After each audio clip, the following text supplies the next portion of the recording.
Okay, awesome. Let's get going. Let me just begin by saying I am absolutely blown away that over 400 of you signed up for this.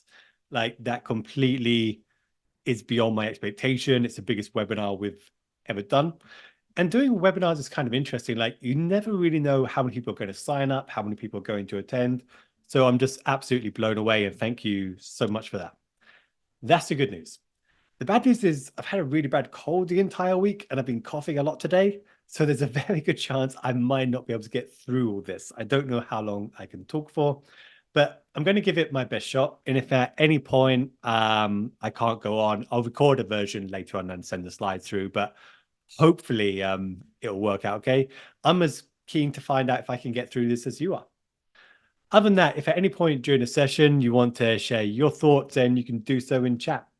Again, make sure that you use the chat channel on the webinar chat, not the Q&A. I'm not going to be able to pay attention to more than one thing at once. So I'll try and keep an eye on chat, but I'm going to also try and do the webinar as well. But if you have any questions, I might be able to respond to them. And there will be a chance at the end for anyone to ask questions and have anything else they need. And a final reminder, please in chat, make sure that you select everyone if you want everyone to be able to speak. If you want everyone to hear what you're saying. Otherwise, it will just be me, and the odds of me seeing it will vary depending upon how and what else I'm doing at the time. So let's get going with this session today. I was very much inspired by people like Benedict Evans and others who every year they do a presentation about the latest research they've done, the trends they're seeing, and tying everything together. And I think over the last year, we've been looking at a lot of trends, seeing a lot of things that are going on. And I think we have an opinion, and it's obviously one of many opinions of different people in this space, but an opinion of where I think we're going as an industry today at the enterprise level. If you're not enterprise, then a lot of this might not apply to you. And if you're small enterprise, there might be a lot of variance here as well. But overall, I think there's some trends that are in place that even if you disagree with them, I think it's still worth being aware of them. If you followed a lot of our work over the last year, especially, you're going to see a lot of this embedded here as well. But hopefully there's going to be something new for everyone. And one final thing is that there's obviously going to be some subjectivity in this. You know, you might have different opinions. That's fantastic. Feel free to share them in chat in a pleasant way, because that's always nice. And we can debate it and we'll see how we go. And finally, there aren't specific activities during this for you to be engaged, like most of the webinars I do. This is more me talking. I'll try and be responsive to chat. But if you have any questions later on I can't answer, then obviously drop me a line. So let's get going with This is Community in 2024. The major trends that define the future of enterprise communities today. When we think about this, or when I think about this at least, I think there's three big things that break down into a lot of little things. And these big things are, one, AI. Obviously, everyone is talking about it, and we're obviously going to have to talk about it in this session. Two, community everywhere. If you've been following me for the last 6 months or so, then you might be sick to death of hearing about this. But we've actually been doing a lot more work and research into this, and I think there's a lot more nuance to it than maybe we first conveyed in the past. And third, driving growth, especially in the economic headwinds at the moment. But I want to begin with the tech side, because I think technology, regardless of the kind of community that you manage, technology is always important. And I want to think about how we got to the point that we are at today and where we're likely to go next. And where we think about this is first is with the stagnation of platforms. I think it's fair to say that enterprise platforms as a whole have stagnated for a long time now. The enterprise experience generally hasn't changed much in maybe a decade or more. That you can even find forums that were launched back in 2008, many of the enterprise platforms that really don't look much different as well. And so what we've seen is that the UX experience of enterprise platforms hasn't really changed much. Forums today are starting to more resemble Wikipedia in nature than cutting edge user experiences. Like the cutting edge functionality of social apps today are so far beyond what forums offer. but that forms are becoming more like Wikipedia, where anytime someone creates a discussion, that's a new page, and that page lives indefinitely on the website and it's functional. Like everyone can access it, everyone can get information there, everyone can get research from it. That doesn't mean there's anything wrong with it, but it's definitely not at the cutting edge of where trends are going. And it's definitely not aligned with what certain types of users are going to want and need today. And if you look at what most of the major enterprise platforms have been doing recently, they're starting to copy the innovations from low-cost platforms. You see this with Chorus Aurora, which finally back in, I think November, I was able to get my hands on and explore. And that means that enterprise platforms have improved their ease of use. And this is being rolled out across almost all of them now, I think, have that drag and drop functionality in place. I'm not sure that Discourse has quite yet, but most of them have at some point. But this comes at a cost. And that cost is to organizations with complex requirements and customizations. It's very hard to have an easy to use experience that also makes it easy to customize it in the own way that in any way you want. And this conflict, I think, is starting to become a bigger and bigger issue. Even with Aurora at the moment, we're seeing past clients that are like, I don't really want to move yet because I'm not sure that Chorus can support it. At the same time, at some point, it's going to have to happen. And so that conflict is a challenge that I'm not sure anyone has really resolved yet. What we've also seen over the last maybe 5 years, especially, is that clients have become a little fed up with enterprise platforms and started to drive innovations themselves, which means they're building on platforms, they're customizing it in the way that they want, but this comes at a cost. And as I just mentioned, the major platforms struggle to support these customizations. And I'm not sure what the future of this is going to look like yet. It could be that more and more organizations begin to build their own platforms, which some are doing. Apple did it a few years ago and did well, but most organizations don't have the resources or the capabilities of Apple.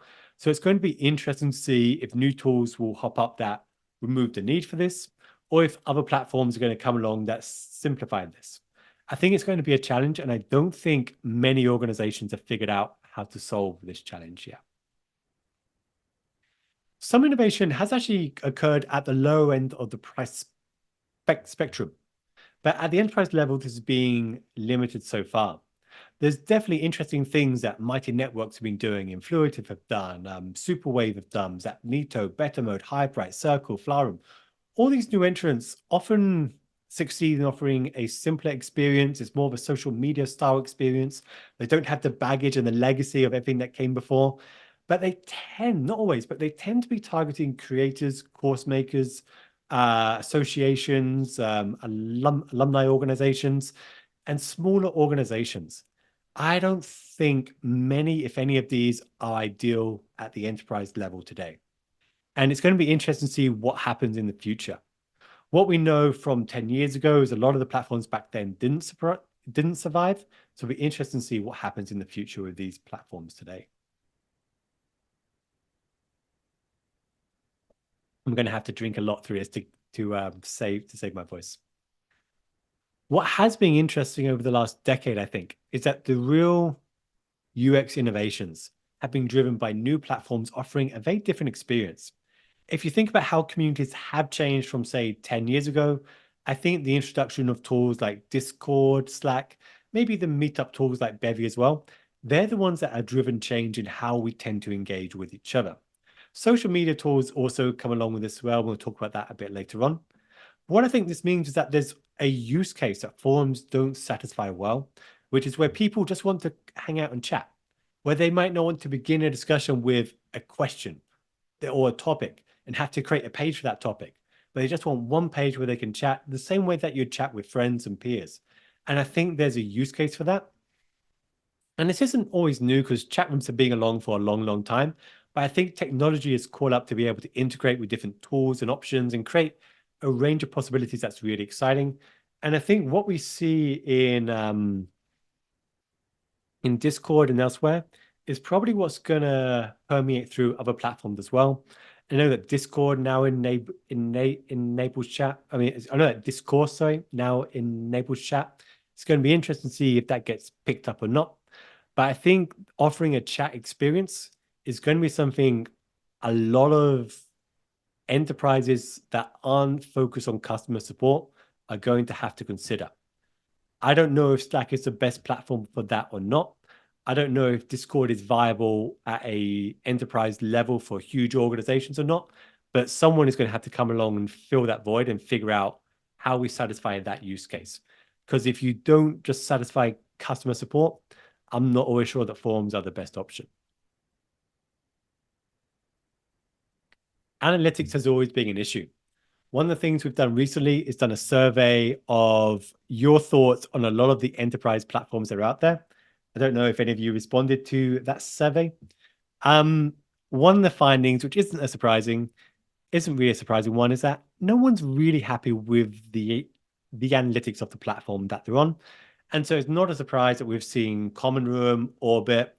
Who else is out there? Ahoy, or did they get acquired? I think there's one other big name that I've forgotten, Threado, right? That are out there that are doing interesting things. And so I think they're going to become more and more integrated in the space. I think if you want great data that looks good, that's doing well, yes, Talkbase as well. They're going to be so annoyed with me that I didn't mention them. Yeah, Talkbase as well. I think more and more organizations are going to have to use a tool like this. We'll talk more about analytics and data later on, but the platform vendors just can't handle the unique specifications of what organizations want to do with data. I think another really interesting one is Reddit. There's an interesting question of whether Reddit has harmed enterprise communities or not. Reddit is kind of like Stack Overflow as well. I probably put it in this category, but Stack Overflow is definitely more tech, where anyone can create a subreddit, and there's a viral effect of creating a Reddit where if you're already on one Reddit, you might like to be on more. And so once you get a Reddit going, it can really suck up a lot of the audience that might have gone to other channels that are out there. And the data around Reddit is really interesting. We pulled this together from different sources that are out there at the moment. And Reddit has definitely been a community phenomenon. Is it a community building one or a community eating one? What I mean is it's become easier for anyone to launch a forum and they can benefit from these experiences. And that's what we're seeing, that traffic over the past decade has exploded, but it's possible that it's peaked over the last year or so. I don't have any inside data on Reddit that I haven't been able to find on the web, but the number of subreddits is definitely still increasing, even though the audience to Reddit has peaked. This would suggest there's less and less audiences to go around for the new Reddits that are being created. But at this point, there's subreddits for every major topic, every major brand. And so we have to figure out what we do with that. How do we engage with this audiences? What do they want? And what is the unique approach for that? But the more we dive into this, the more we figure out, actually, Reddit isn't quite for everyone yet. When we look more at the data, we find that Reddit is a very US-centric platform today. Over or around 50% of the audience is coming from the US. It skews still relatively young, 18 to 29-year-olds. And so at the B2B level, might not be as important and is still dominated by men. I don't know if that will be the same forever, but at this point, looking at the Pew Research data we were able to find, it's still very much within a certain type of audience. And so that's worth considering whether or not you need to engage there or not. Other things when we think about Reddit is, what are the use cases that make sense? Are they a like-for-like placement for support forums? And the answer is they can be, but when we do side-by-side comparisons of Reddit compared to support communities hosted by a brand, almost every single time the support community hosted by the brand is more popular and is bigger, probably because of the search traffic that they get. Reddit is still centered around the idea of what should I be reading right now, and also that idea of entertainment as well. Reddit wants to be that front door to a topic, and so people want to see interesting links and content that entertains them, and it's not a primary use case for a lot of the other situations at the moment. People want entertainment, they want news, and that might be a great use for Reddit. If you want to build a community, and we'll talk about this in the community everywhere approach, if you want to engage an audience in this way, then having entertaining stuff that they can engage with, having that as a front door to engaging things going on in that space. That's an interesting thing. And obviously, Reddit is susceptible to the same challenges that every other major platform is dealing with today. They've kind of gone through it before, but I kind of feel like these waves are going to come and go with Reddit. They're definitely a lot better than what they used to be, but I suspect they've still got a long way to go, and their growth is going to put them into a level where they're just in the news more and more. And it's going to be interesting to see if they can deal with that or not. Like with most other platforms that are out there, we don't know yet. I think one lesson from this is that audiences tend to prefer simplicity over convenience. What I mean by that is that we seem to prefer simple use experiences where we do one thing here, one thing there, versus these all-in-one experiences. And I think enterprise platforms especially have been victims of unbundling, where we want these distinct platforms rather than these all-in-one experiences. What we did in 2010 is going to be very different from what we do in 2024. So I think to ask questions and get responses, then forums are still a pretty good use case for that. I think because of search and other channels that are out there, forums do quite a good job of that. The same way that Wikipedia is still a great way to find the definitive information on a topic. We can argue about the accuracy of Wikipedia. I don't want to go into that now, but we all use it, right? When it comes to like more casual discussions with peers, or if I want to build my reputation within a space, I'm not going to go to a forum. If I want to learn the best techniques on a topic, I'm probably not going to go to a forum. If I want to find the latest news, I might go to a forum, but this might be a case where Reddit and blogs and other things that are out there today make more sense. So I think more and more, we don't have the same need to visit these forum-centered platforms than what we used to. Now, to be clear, it doesn't mean that these platforms are going to die or anything like that. It does mean that, like everyone else and all of us, they're going to have to adapt. We're going to have to adapt and follow what the preferences of our audiences are.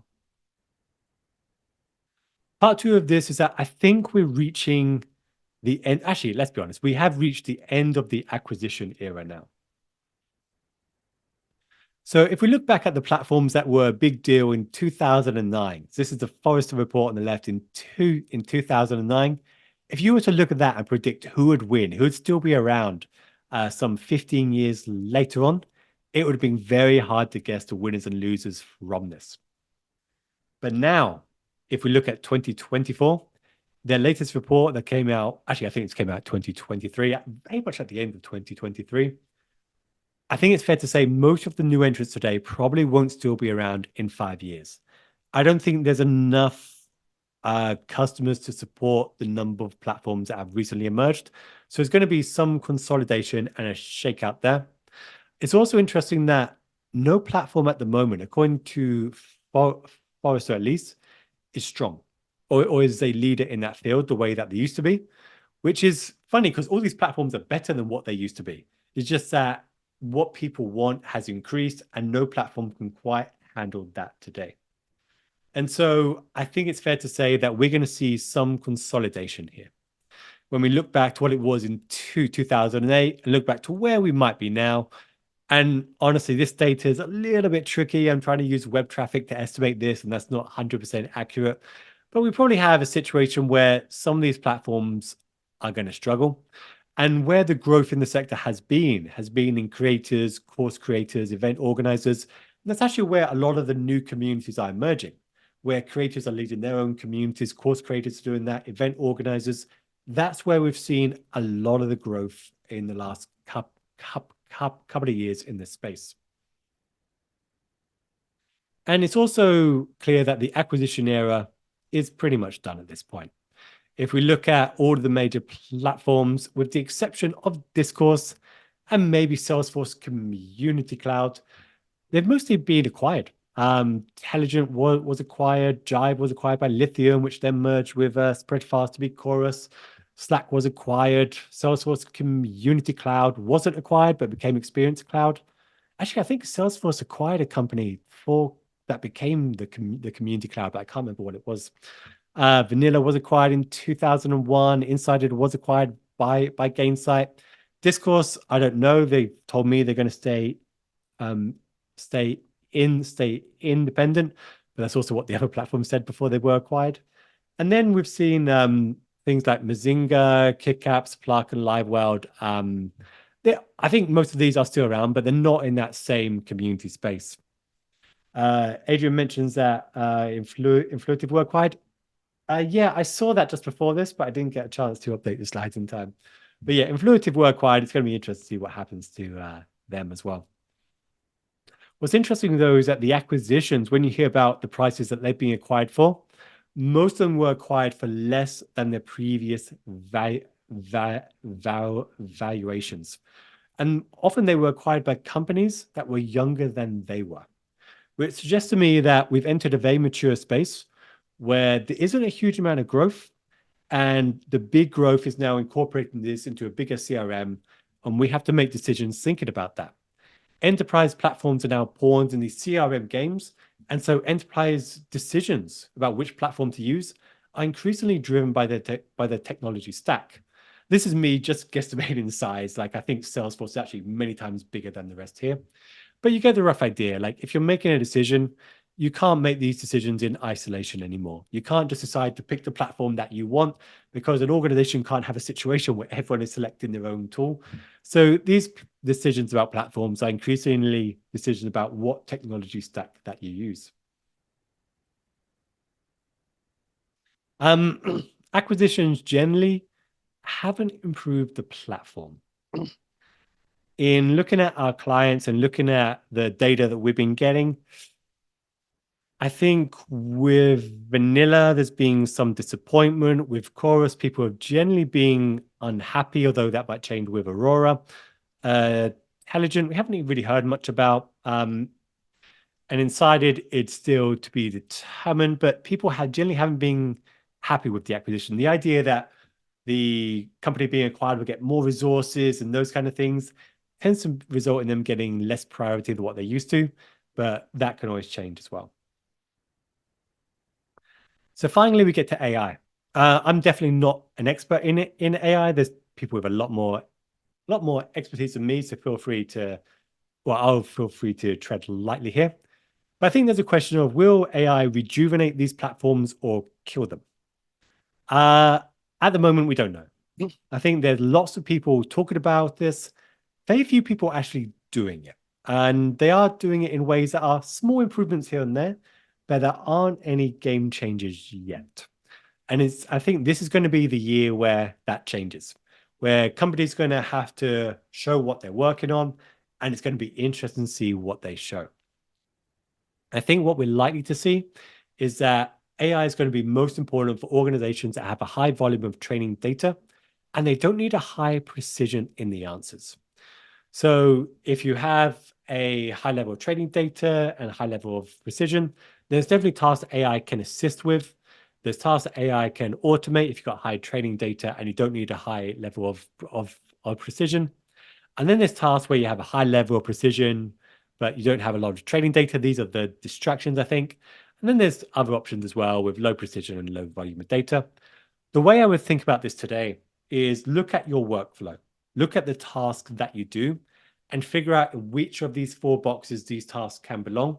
And that'll give you some idea of how AI might impact what you're doing, and then what you're likely to see and what you might want to prepare for in the future as well. But the simple answer at the moment is we don't know. There's a lot of excitement, and honestly, there's way too much talk. But there's curiously very few people that are experimenting and trying it out. And so we don't know. I mean, we've done some experiments with ChatGPT, but they're the most primitive experiments that you can possibly imagine. In this case, simply taking answers from ChatGPT, posting them in a community, seeing if they were an accepted answer. So our data set is really, really small. And this was a year ago. So my best guess is AI bots aren't too far away from being able to become super users in their own right. But I think what we'd like to see is the types of questions that are asked in a community are going to change. What we know in a community, there's people that go there because they're lazy or they just want to save time, as in the answer exists. They know it's in the FAQ and the documentation somewhere, but they just can't be bothered to find it. So the community is easier for them. It's less mental effort. But then there's questions where people need a workaround, they need the best answer, they need personal experiences. And these are the types of questions that will require humans to answer. I think the questions where AI bots can find the answer and retrieve it, they're going to disappear from the communities in the future because it would make sense for AI to do that. I don't quite know exactly how it's going to happen, but I would imagine that there's going to be a central post and AI will supply the answer if it can before you post it in a community. That seems to me the most logical flow. But questions where you need a workaround or the best answer out of several answers to personal experiences, this is where it's going to be important to see which communities have these kinds of questions. And I think that's going to lead to an important point, which is there's going to be fewer questions to answer in many kinds of communities, which means do you still need the same number of super users as before? It could be a case if there's fewer questions to answer, then we can expect a shift to smaller programs than what we have today, but programs that are focused on these kinds of questions, like workarounds and the edge cases, or the best answer, or personal experiences, or really giving that experience that isn't just providing information, but it's providing that humanity within that information. I think that's probably where we're heading towards, but it'll be interesting to see over the next year what happens. There's also a danger here as well, and I think we all know what that is, where if people are getting an answer from a chatbot instead, then there's fewer people going to the community itself, and then that means chatbots themselves might have less data that they can train on, and there's a potentially very dangerous spiral here. I don't know if this is going to play out or not, but I can't see how this doesn't happen, but I can't see how chatbots survive if it does happen. So I figured something's going to happen that's going to knock this out of whack, but I don't quite know what that is yet.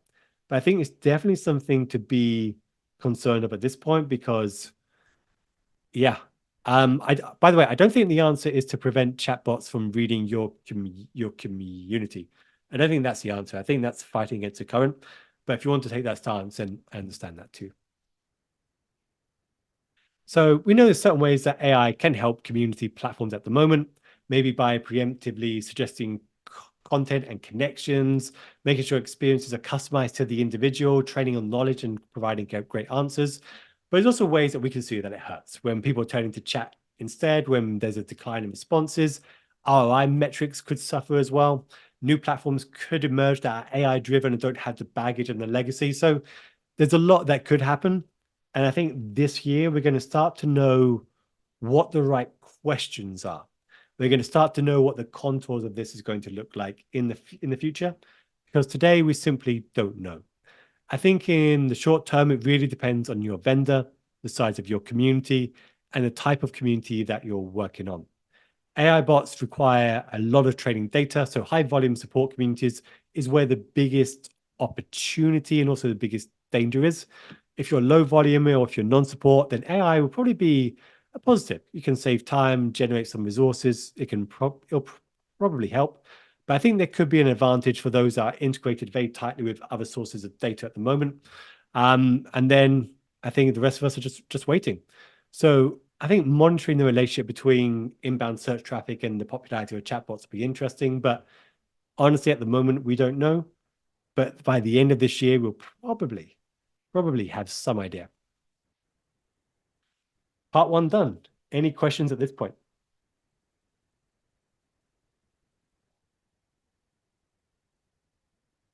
I think my voice is doing just about okay at this point. I'm going to have to drink more water though. Okay, let's go into the community everywhere era. I think the way we experience community has changed, and this is probably going to be the more contentious. I mean, every time I talk about this topic, I get a bunch of people saying, yes, this is the future. And then a bunch of people are saying, you don't know what you're talking about, Rich. And they could be right. We'll find out soon enough. But I think from what we're seeing, when I think about this, I think about this from a personal experience. Like, how am I behaving? How are the people I know engaging?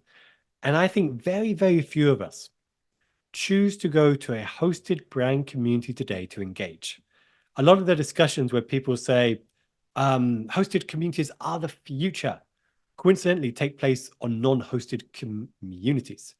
And so I think the way we experience community has changed. And I think like the retail apocalypse, we've got to a point where there's kind of a tipping point that's taking place at the moment. And so we've just given it a name, but I don't think we came up with this. I think it's been around before. But I think there's three big parts of this, which is one, the preferences have changed. I think community today is everywhere people choose to engage with us and each other. I think when people are engaging in a course, that's community. I think LinkedIn and the comments, that's community. If we think about us as community professionals, where do we engage with each other? Do we all go to a hosted platform by a vendor? I'm going to argue that we don't.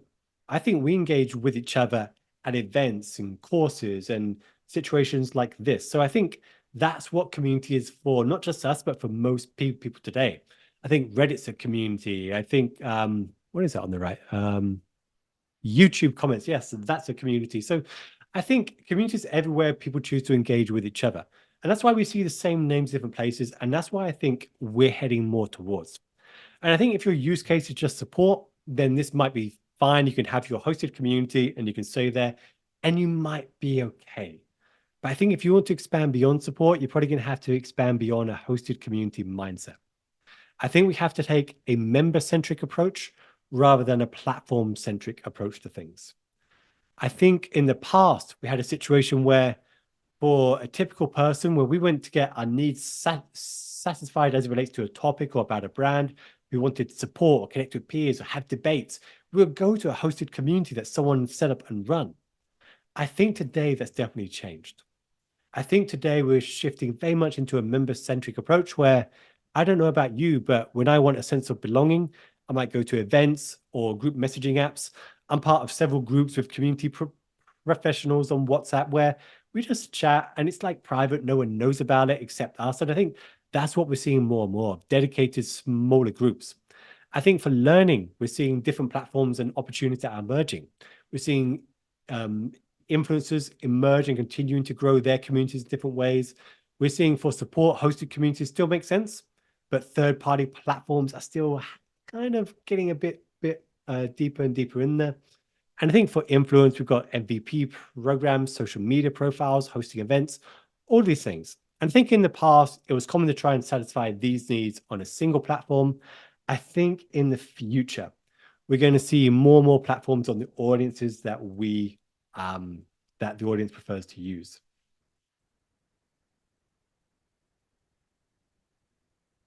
What I think that means for a lot of us is that if we stop thinking of a community as a single destination, and I don't think many of us do, not in truth, it means that programs themselves are going to have to span across multiple locations. People are going to have to step up. The programs we run with building leaders, helping people build a reputation, feel safe, events, having debates, connect with peers, those kind of things. I think they're going to be spanning across more platforms in the future. And I think that's quite exciting, but it creates a whole range of new challenges as well. But I don't think those challenges should necessarily hold us back. I think they're all opportunities, and like all industries, we have to adapt. I think it's very dangerous. And this is what I am concerned about with some of the response to this. I think it's dangerous to have this fixed mindset and assume that we're going to be right and everyone's going to agree with us and just ignore what the trends are. I think we've seen industries that have done that and it hasn't gone well. I think if we adapt our mindset, then we're going to be very much poised to do well. I think the future is very much going to be building resilient ecosystems around a brand. I think that's going to be the critical thing, where it involves developers, beta testers, educators, event hosts, peer networks, employee advocates. I think a lot of us are already doing this today. And I think that's going to be what we mean when we think about a community in the future, where we're not just thinking about a single thing or a single platform, but the entire community experience as it relates to a brand today. And now we get to the annoying part. The great thing about the platform-centric approach to a community that a lot of us have had for a really long time is that it's easier to measure, it's easier to figure out who's responsible for what, and even what the benefits of that should be. I think this is going to become such a headache in the future. I think the critical thing is to figure out, what are we really doing? As in, what industry are we actually in? If you are support, let's just be honest and say you are for support. If if you are running the Apple support community, if I go to your community, I don't want to make friends with everyone whose iPhone is broken as well. I just want the answer to my question, and then I'm happy to go on my way. And I think that's fine. But I think if that's the case, let's not pretend it's something else. Let's be very clear about what kind of community or communities that we're building. Because for each one of these, you often need to take a different platform for each. And if you want to follow the latest trends, this is probably where it's going, and having multiple platforms that are serving these kinds of needs. And so I think having a more fluid approach is going to help, but be very clear about what you are doing. If it's a support channel, that's great. If it's not, that's great too, but we don't have to pretend one or the other. I think a lot of the confusion that arises in the community space where you hear or see a lot of advice and expertise that doesn't apply to you is because people are simply referring to different kinds of communities at the time. And all this depends on the maturity level of the organization. There's a whole post that maybe someone can share on chat that I wrote about this a while back, but essentially the ecosystem maturity is going to be key here. If you are a small product-related Q&A, you're probably fine with a hosted community at the moment. Everyone has to connect solely through you. But the bigger you get, the more you're going to have to adapt. The more people want to share industry links and engage elsewhere, the more you want to engage on Reddit.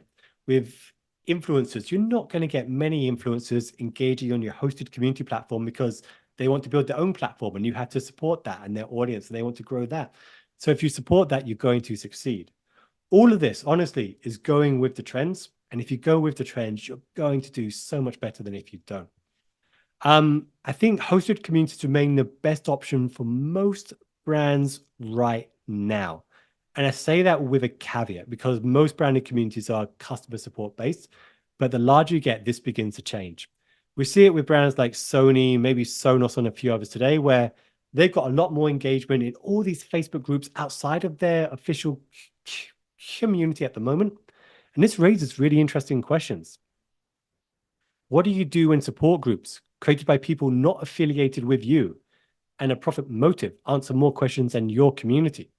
How do you engage and measure them?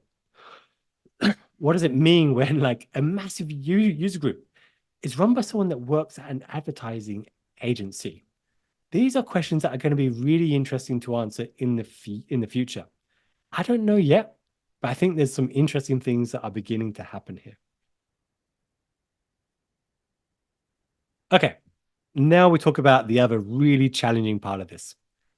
Is that at the moment, it's usually pretty clear what the community is and isn't responsible for. Not that every organization, we've definitely had organizations where it's not clear, but in the past, we've had channels and certain organizations are responsible for different channels or different platforms. I think in the future, this is more likely to be structured by the audience that we're targeting, and then platforms are going to be selected in this way, and there's going to have to be a lot more collaboration. I just think there's going to have to be a lot more overlap and collaboration, and where there's a lot more figuring out not just who's responsible for what, but you can't have multiple people engaging with the same things in different ways just because they're on a different platform. So I think this is going to change. I think we're going to shift from that channel structure we have at the moment to the audience structure we have in the future. And that's going to dictate what platforms we use, how we use, and who engages who.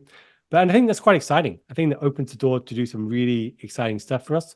And I think that's going to be a good thing, but it's going to be a painful thing as well. So we need to begin with an audience-first approach. That begins with who are we targeting? What do we need them to do? What platforms do they prefer to do it on? Not do we want them to do it on, but what platforms do they prefer to do it on? And then we can start making decisions based upon that.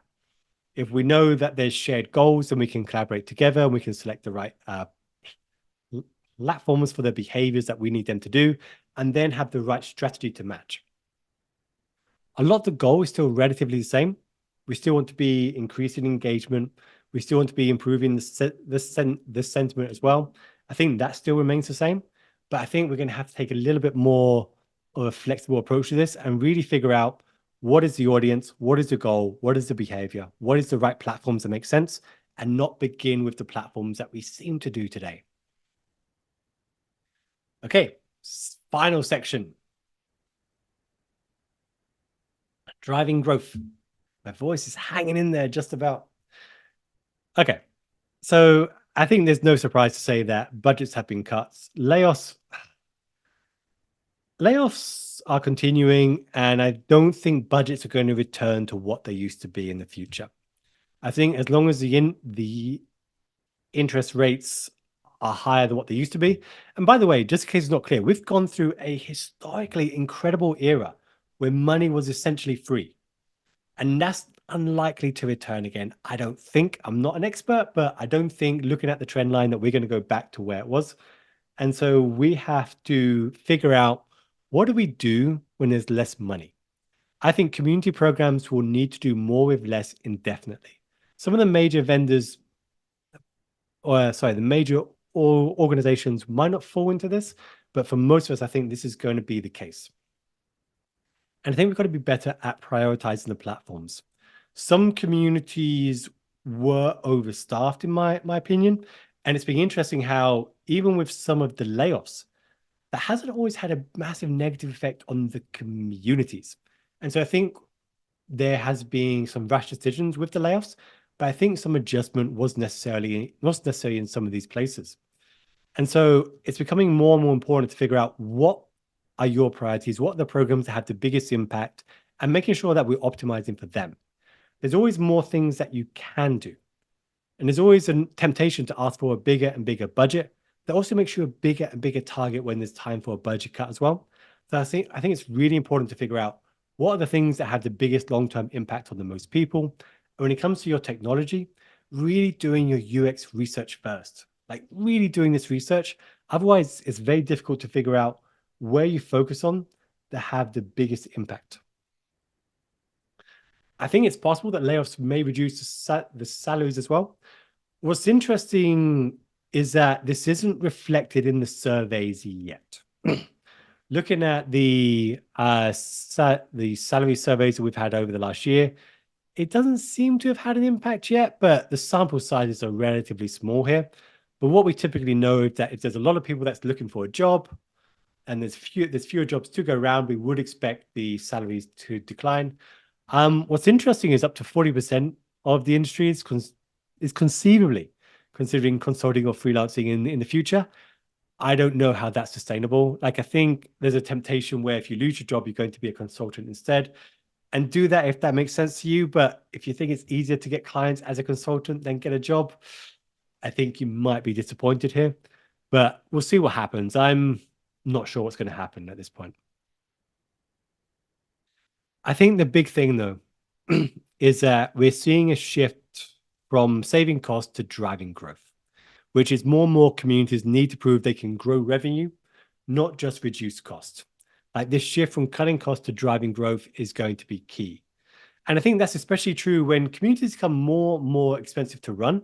But if your goal is to cut costs, that isn't always a good look. And we're seeing that in the objectives as well that have come out by the reports by the Community Roundtable, CMX, and elsewhere, where gradually acquisition and those kind of objectives and marketing goals have increased, while support is just beginning to drop. And I think that's what we're going to see in the future, where community increasingly is situated within marketing, and it becomes based, or a victim, or the beneficiary of decisions made by marketing rather than just support. And I really think this is a good thing. There's only so much money that you can save, but there's almost an infinite amount of money that a community can generate. But it does mean we're going to have to deliberately drive growth. I mean, it's going to be difficult. It's difficult for the clients that we've worked with in the past, but it means that we still need to start understanding what our theory of growth is and how community activities do drive growth and how we measure that. This is what we've used in the past, and you can adapt it as you like, but it gives you an idea of what to measure. It gives you an idea of what the impact's like to see. And if you want things like advocacy, increased spending, and retention, that's usually going to be an impact of the attitude change. And you can measure these kinds of relationships.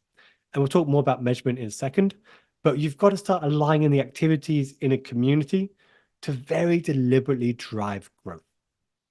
And that means we're going to need to consider other models for driving revenue as well. There's actually a lot of really interesting stuff that's occurred outside of communities about how this might happen. Media publications especially have been playing around with so many different ideas of how they create revenues from the audiences that they have, that these might be things that we consider as well. Could it be that AI automatically links to products mentioned in discussions? Sephora, for example, already have a version of this. It's a highly customized thing, but that could be something that we look at where people can buy directly from the community, the products that are mentioned. If you've got members that are referencing products, that could be an interesting thing to explore. It could be we have more paid events hosted by a community with top experts in the space. There's a lot of things that we could consider here where community is a premium benefit that's offered. It could be that there's an advertising opportunity as well.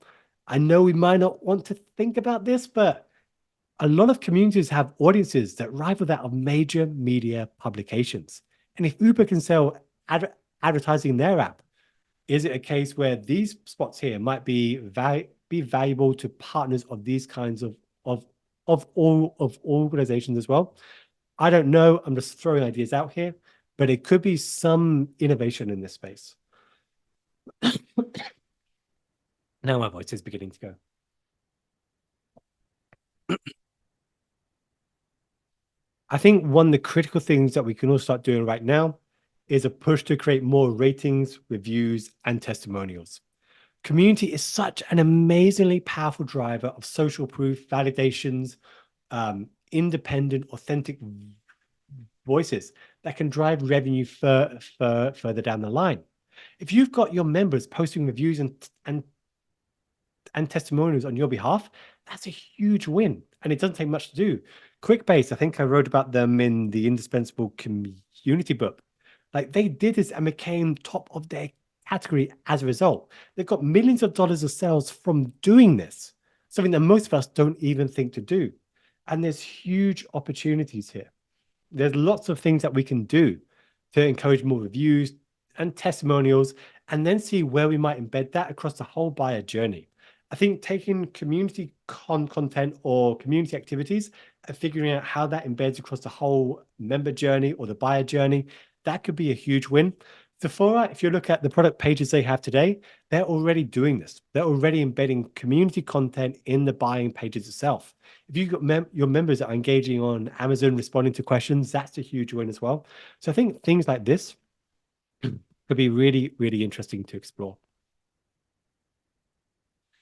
Finally, new methods of proving value as well. We know the old methods don't work so well anymore, and we need a new means of doing this. I think fundamentally, community has the same challenge as public relations, where we don't have a standardized way of measuring our work. And there's a very good chance that we never will, because like public relations, our goals can shift from one project to the next. And I think we need to adapt as well. Public relation professionals are ahead of us here, and we might be able to learn from them as well. But I think what this interesting is over the last 6 years or so is that they banned the old way of how they measured PR, which is they use the advertising value equivalent. And what this fundamentally means is that if you've got an article mentioned in a publication, you look at how much it would cost to advertise in that same spot, and that's what you would use to say what the return on investment was. And that clearly doesn't make sense because these aren't like for like. And so PR professionals are generally moving away from this, and it's being banned in certain organization bodies. And so it's going to be interesting to see what happens in the future. But if you look at what PR professionals measure, it's very similar to what we're starting to look at as well. And I think our equivalent of the advertising value equivalent is call deflection. Like, I think we know by this point, call deflection is a very shaky methodology to measure the value of a community. And it's going to get even worse with chatbots and AI and people getting answers from a community without having to visit the community itself. And we use it because it's easy, it's simple, and it seems like it's based on a metric. But the reality is it's not. Like, the methodology is very clumsy, and we have no idea if someone who viewed an answer really got the answer that they wanted. If someone views 5 topics and then they call customer support because they didn't get the answer that they wanted, that will still show up in the call deflection stats. And that just doesn't make any sense. And the other issue is that call deflection only really measures the behavior that's on site. Communities in the future will help people resolve questions without ever having to visit that community itself. I might get answers to my Fitbit that's pulled from the community without ever having to visit that community.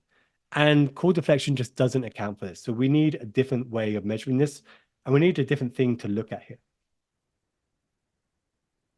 I think the other issue we're going to have is data privacy and security is going to restrict us more and more. The number of analyses that we've wanted to do compared to the number that we're able to do is becoming frustrating at times because accessing the data is hard, getting the data out and the security concerns. I think there's an increasing misalignment between the North Star for our communities and our ability to measure that North Star. What we want to measure and what our access to data will let us measure are very different things, and that's going to be a challenge in the future. So there's always going to be this trade-off between precision and simplicity, causation and correlation as well.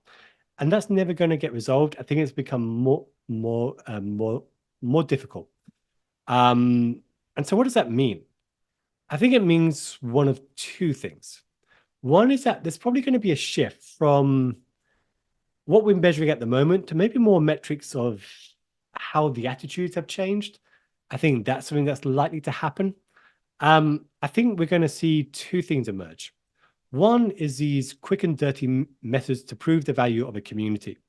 I've been very bullish over the last couple of years of the community-driven impact score, which is very similar to the Net Promoter Score, where on a scale of 0 to 10, you ask your members, how has community influenced your likelihood of renewing your subscription?